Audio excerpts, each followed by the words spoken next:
Act 5, Scene 1, Antony and Cleopatra in Caesar's camp. So at this point in time, Caesar does not know that Antony is dead. And he instructs Dolabella, he sends a command with one of his subordinates to Antony, and he gives him the instruction, kind of insists, I want Antony to surrender. In fact, he says, go to him, Dolabella, bid him yield. Being so frustrated, tell him, he mocks the pauses that he makes. And so he's basically saying, you know what, Antony, just surrender and get it over with. You are making a fool of yourself because these delays are not going to change anything. You are still just defeated, so we might as well get this out of the way, the official surrender. And Dolabella says, Caesar, I shall, and he goes. And then comes our friend Tacitus. Now remember, Tacitus was the one who took Antony's sword. And he is one of Antony's men, well, clearly no longer. And he comes in with the sword of Antony, which, interestingly enough, he only removed the sword after Antony died. And Caesar says, wherefore is that? And what art thou that darest appear to us? Who are you? And what is that in your hand? And Tacitus says, I am called Tacitus. Mark Antony I served, who best was worthy, best to be served. Please note that Tacitus here is proud to be linked to Antony, and he's talking about his past glories. While he stood up and spake, he was my master, and I wore my life to spend upon his haters. So my life was dedicated to fighting with Antony. If thou please to take me to thee, he transfers his loyalty. And this is, interestingly enough, the quality of a true soldier. A soldier needs a commander. A soldier needs someone to be giving him the orders, someone he can put his trust in. And he says, if thou please to take me to thee as I was to him, I'll be to Caesar. If thou pleasest not, I yield my life. I yield thee up my life. And he says, I'm transferring my loyalty. I want to be one of your men. Please accept me. If you don't accept me, you can kill me. And I don't think there's anything stronger than that one can say. Either you accept me or you can kill me. I'm entirely at your mercy. But Caesar, people, Caesar doesn't understand. He doesn't understand. He's confused. And he says, what is it thou sayest? What are you saying about Antony? And Tacitus says, I say, O Caesar, Antony is dead. This was very unexpected for Caesar. And even though they were enemies, it's important that we bear in mind that it wasn't anything personal. Nothing personal between Caesar, well, from Caesar's side. You know, it was just about war. It was about politics. It wasn't any. In fact, it's quite ironic that now in death, Caesar is touched. He's really, really touched. And he says, the breaking of so great a thing should make a greater crack, meaning that such a great event, the death, should have very large consequences. It shouldn't just pass by almost unmarked. The round world should have shook lions into civil streets and citizens to their dens. The death of Antony is not a single doom in the name of lay a moiety of the world. And he says the death of Caesar is in fact affecting more than just one person. It is affecting half of the world. Why does he say half the world? Because remember, it was triple pillars of the world. Then it was only the two of them. So it was half is Caesar, half is Antony. So it's affecting one half of the world. And I think we kind of admire Caesar for being man enough to mourn the loss of Antony. He doesn't have an attitude of, oh well, good riddance, I'm glad he's gone, it's going to make things easier for me. He doesn't have an attitude like that at all. And Deserter says he is dead, Caesar, not by a public minister of justice, not ordered by the government, nor by a hired knife. It wasn't any assassin that killed him, but that self-hand which writ his honor in the axe it did, hath with the courage which the heart did lend, it splitted the heart. This is his sword. And so he's saying that Caesar, the same hand and the same sword that has done so many honorable deeds, that's the same hand and the same sword that ended his own life. And this just gives honor. It restores his honor. It restores honor in death for Antony. And he says, this is the sword. And so he presents the sword of Antony to Caesar. He says, I robbed his wound of it. So just picture that. Caesar, Desertus is telling Caesar, Antony stabbed himself and the sword was in him. And I took the sword in him out of his wound. Behold, it is stained with his most noble blood. Look you, sad friends, the gods rebuke me, but it is tidings to wash the eyes of kings. It is tidings, it is news that will make other kings cry when they hear of his loss. Agrippa says, and strange it is that nature must compel us to lament our most persistent deeds. He says, it's ironic that now Caesar mourns Antony so deeply after fighting against him so fiercely. So it's about extremes, you seem to hate him intensely, you are fighting so passionately, and now you're mourning him deeply. And Messina says, waged equal with him. And I like that because Maecenas is reminding us that they were well matched, even though ultimately Caesar was the victor. Okay, and so everyone here, Caesar, Maecenas, and Agrippa, they are all agreeing that Antony was a great man. And Agrippa says, a rarer spirit never did steer humanity. Meaning he was a very unusual man. There was no one else like him. He had a great role in directing. They don't mean people, but they mean nations after a battle. But you, gods, will give us some fall to make us men. Caesar is touched. When such a spacious mirror is set before him, he needs must see himself. O Antony, I have followed thee to this. But we do launch diseases in our bodies.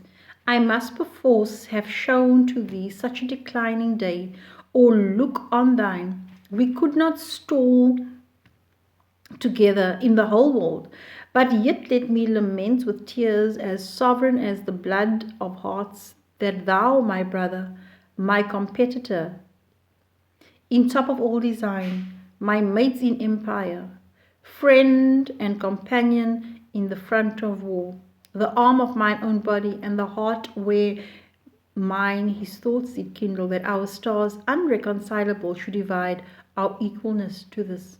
Hear me, good friends.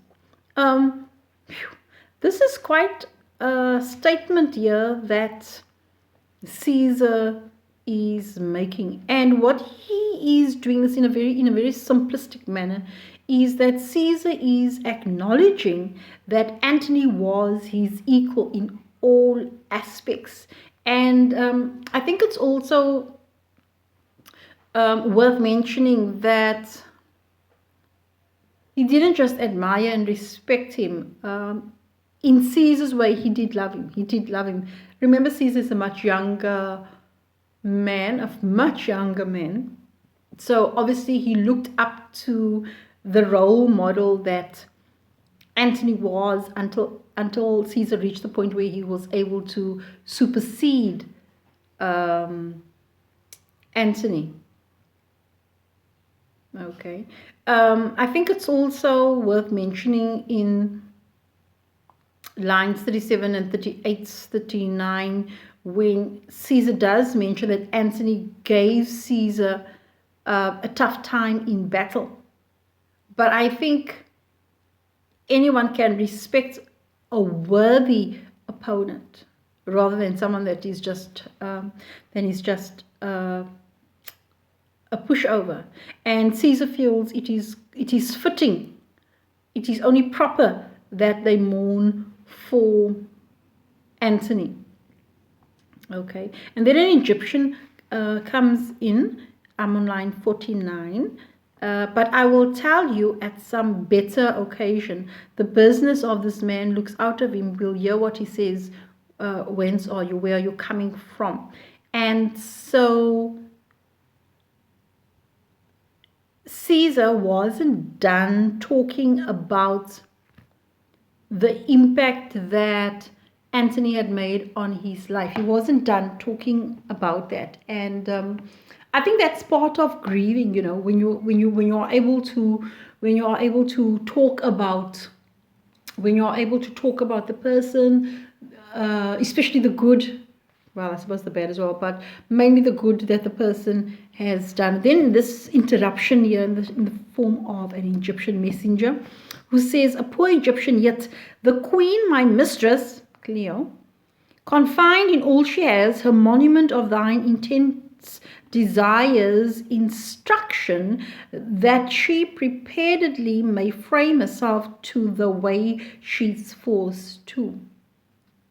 So, two things. The first thing, the Egyptian says in line 52, a poor Egyptian yet, and I think the implication is that Cleo has been financially crippled, maybe not quite decimated, but affected financially by the cost of the war. And then secondly, what the Egyptian is saying is that Cleo wants to know what are Caesar's plans for her. In other words, that she preparedly may frame herself so that she can plan what she needs to do. What does Caesar want of her? You know, it's Caesar is the victor, and here is subservient little, well, I can't say little, subservient Cleo, so she's entirely under his control. And Caesar says, bid her have good heart, she must have courage, she mustn't be too worried. She soon shall know of us by some of ours, our people, how honorable and how kindly we determine for her, for Caesar cannot live to be ungentle. Don't worry, she must relax. We will treat her well, we will look well after her. And I think the idea is that Caesar is lulling her into a false sense of security. Relax, take care. What do you need? We will look after you. Okay? And the Egyptian says, oh, so the gods preserve thee, you know. Oh, I hope you have a long life because you are so kind. And Caesar says, when the Egyptian is gone, he says, come hither, Proculaeus, go and say we purpose her no shame. Give her what comforts the quality of a passion shall require. Lest in her greatness by some mortal stroke she do defeat us. For her life in Rome would be eternal in our triumph. So, Caesar is saying two things. One, he tells Proculaeus, and remember that was the only man who Antony says Cleo should trust.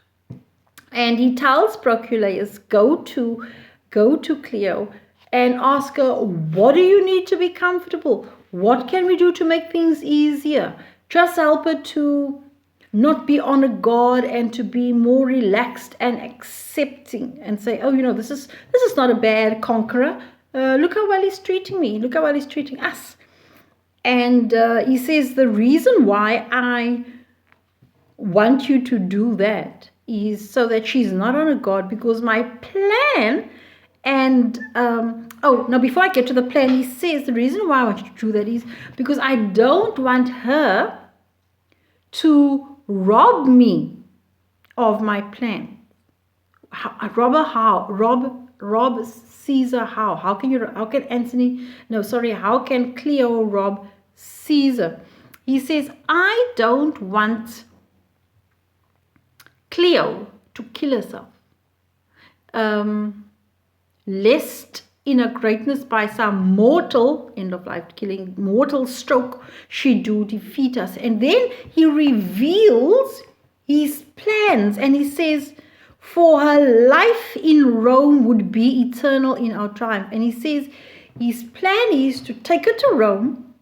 He will shame her there by forcing her to live in Rome. And as long as Cleo is living in Rome, it will be a constant reminder, not only to him, but to other Romans, especially people in government. It will be a constant reminder of Caesar's victory. Okay, his victory over Egypt and over Antony. So he wants to humiliate her. He wants to crush his spirit. Okay, she's a proud woman, and yes, she's going to be a prisoner of war in a foreign country, a queen brought lower than the lowest Roman servant, slave. And then Caesar says to Proculus, go and with your speediest bring us what she says. Go as quickly as you can and come back and tell me what she says. The main thing is, I don't want her to commit suicide. I don't want to be robbed of my trophy. And then he also says, and tell me how you find her. And Proculus says, Caesar, I shall. And then off he goes. And then Caesar says, Gallus, go with, where's Dolabella? To second Proculus, Dolabella.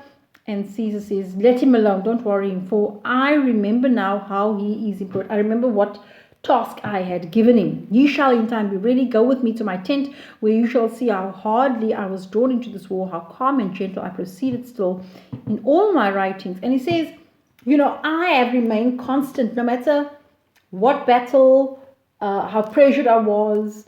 They didn't have DM, they didn't have